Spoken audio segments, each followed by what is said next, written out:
हमार पारंपरिक गीत है जो छत्तीसगढ़ के जो कल्चर है ये लब बिगाड़े झन बना के रखे सजो के रखे।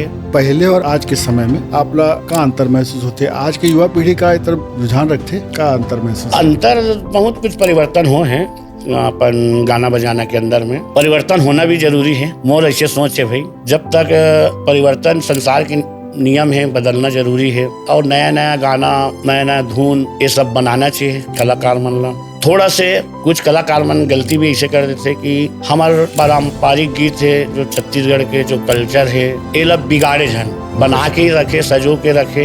हमारे छत्तीसगढ़ में अथाह धुन है, अथाह गीत है, कर्मा ददरिया सुबह पंथी। कोई प्रदेश में इसे मीठा संगीत मीठा गीत मैं आज तक नहीं सुने हो जो हमारे छत्तीसगढ़ माटी के जो सुगंध है। तो हमारा भाग है, धन्य भाग है कि हम छत्तीसगढ़ राज्य में हावन ये माटी में जन्म ले हन। छत्तीसगढ़ बोली भाषा में हम खेले कूदे हन और यहाँ ये अनेकों गीत है और यहाँ के गीत मन इतना मीठा लगते नहीं, कोनो गाते तो सुने में दिल खुश हो जाते।